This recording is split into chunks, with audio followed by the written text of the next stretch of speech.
Hello, good morning, Shana Tova. I'm 25. I graduated from Scripps College out in Claremont, California, just a little bit from here, in May of 2000. I'm 25 years old. I graduated from Scripps College in Claremont in May of 2007. 6 years ago, when I first arrived there, I'd taken a year and a half off of school, and I got to college and immediately felt out of place, unsure of who I was in this new environment. So I started baking challah. Baking is something that has always helped me feel grounded and make new friends. In high school, I baked cookies every week, took them to school and handed them out to friends and strangers, and always received smiles in return. So when I got to Scripps, I asked the Hillel if I could bake challah for Shabbat dinners. I started doing it every week. People heard about my baking and showed up to learn from me. Within a month, we had about 15 regular bakers who came back week after week, complaining that their friends had eaten all of their challah. So we saw that there was demand for this product that we liked making, and we decided to do something about it. In October of 2004, Challah for Hunger debuted. By the end of that school year, Challah for Hunger had been established as an institution of student life at Scripps. We were baking and selling more than 100 loaves of challah a week. Our sales table had become like social hour. People just wanted to hang out there. When someone suggested that we should raise the price of a loaf of challah, we decided to do that, except I felt guilty and wanted to find a way to offer the lower price as well.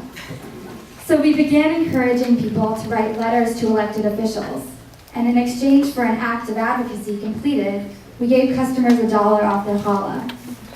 So we turned our sales table into an opportunity to educate and involve even our customers in our activism. Today, more than 350 loaves of challah are baked and sold in Claremont every week of the school year.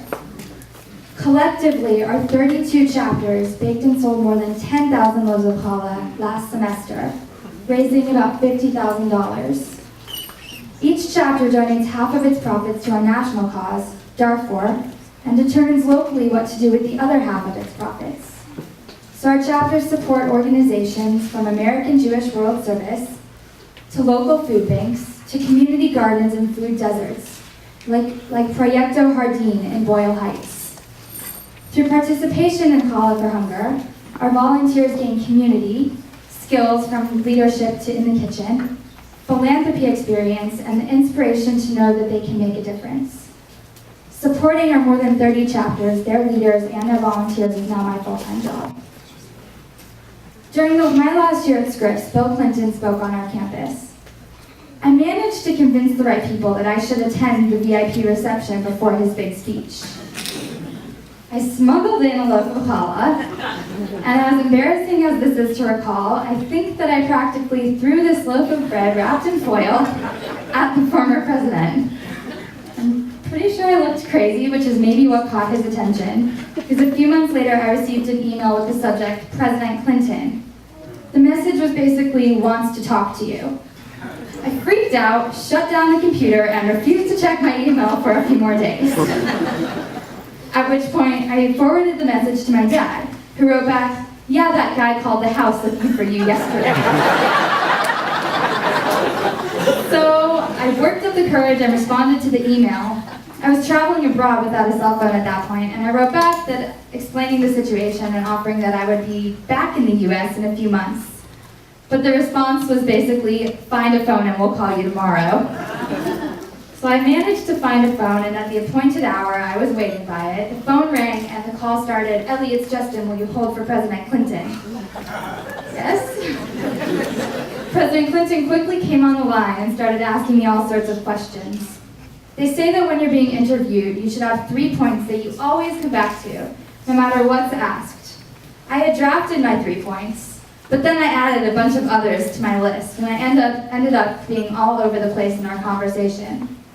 So one lesson I learned through this was to prepare for any sort of speaking gig, from an interview with a former president to an opportunity such as this one to speak with you all today. And please forgive me because I would have liked to prepare a little more for this. Still, I must have done well on the phone with President Clinton, because when his book, Giving, came out in the fall of 2007, pages 27 and 28 were about Challah for hunger. Shortly after the publication of Giving, I received a Facebook message from someone saying she worked for MTV and wanted photos of me. I directed her to our public Flickr page. Flickr is a photo sharing site. And I asked her to please email or call me from now on rather than communicating through Facebook. I never heard back from her. But my cousin called me a few weeks later saying that I had been on MTV because Clinton was speaking and told the story of Challah for hunger. From that, I learned to be super careful about everything that's on the internet, especially Facebook. In other words, don't even let friends take photos of you that you might not want on MTV someday. One of the things that Clinton said when talking about Challah for hunger was, start from where you are. At that point, Bono from U2, who was also on stage, interrupted and said that sounded like a song title and someone should write it. So I'm still waiting for U2's call. The point is that Clinton said to start from where you are, talking specifically about the fact that baking challah was where I was. I've thought a lot about how Challah for hunger came so far, and how I got from baking challah in a moment of fear about belonging in a new place to where I am today. I've learned many lessons over the years, from the value of partners and teams, to the importance of communication, and more. One lesson I've learned is that one doesn't have to have a eureka moment to have a good idea. You may not even recognize your idea as an idea. I baked challah because I didn't know what to do with myself. It wasn't an idea I consciously had, but it has become a national nonprofit that involves hundreds of people every week. I've heard innovation emphasized a lot in the past few years. People call Challah for hunger innovative, and they call me an innovator. The online Merriam-Webster dictionary defines innovation as the introduction of something new. But audience participation, who's had challah? Okay. Who's been involved with a bake sale, either making something for a bake sale or eating something for a bake sale? Lots of people. There isn't necessarily very much that's innovative about Challah for hunger. My concern with elevating the concept of innovation is that this one quality becomes the bar for what makes a good idea. It insists that something must be new and revolutionary to be worthwhile.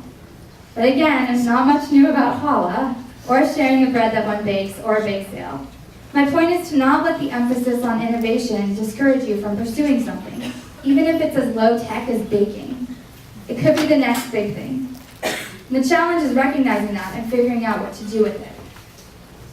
Many of the lessons I've learned with Challah for Hunger have been applicable in every other area of my life as well. Entrepreneurship is one of those. The word entrepreneur literally means one who undertakes, as in one who undertakes a venture. Today it's often used to mean the person who starts a business.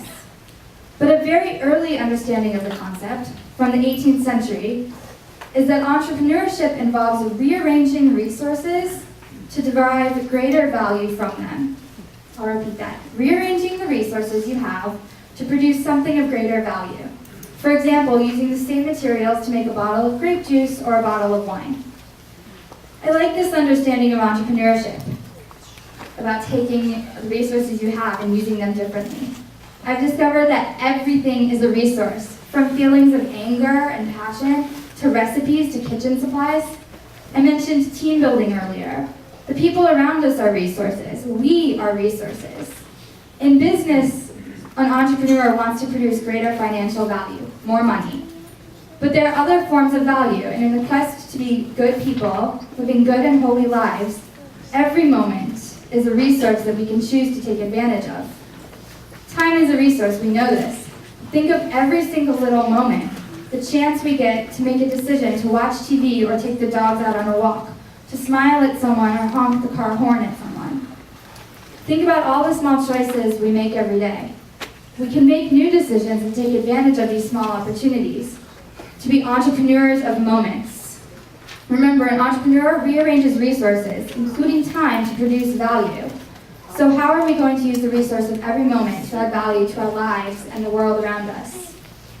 On a walk through a park, we can pause to bend down and pick up litter. Yes, I do this to help create a beautiful physical environment around me, to take care of the environment, and also to practice seeing opportunities in every moment and to take advantage of them. My friends used to think I was a weirdo for taking empty Ziploc bags home after lunch at school.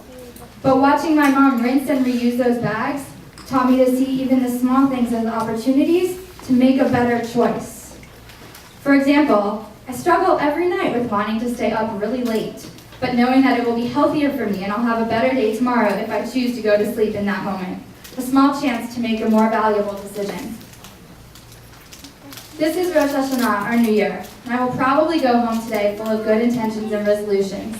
As time goes on, I'll probably forget about them and eventually decide that next year I'll finally commit to working out every day.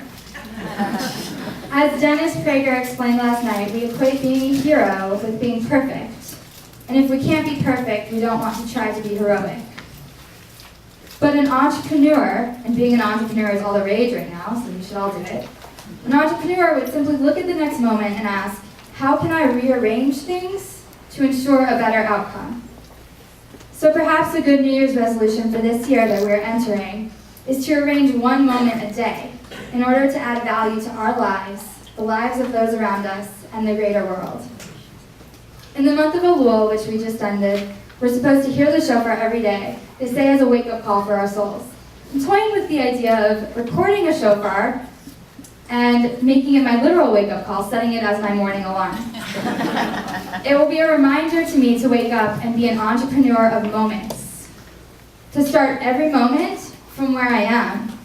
To not dwell on opportunities missed yesterday, but to rearrange and make new choices today. To choose to eat the dark leafy greens versus the french fries.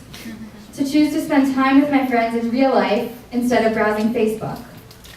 To choose in as many moments as possible to be patient, to be calm, to love, and to smile. Thank you.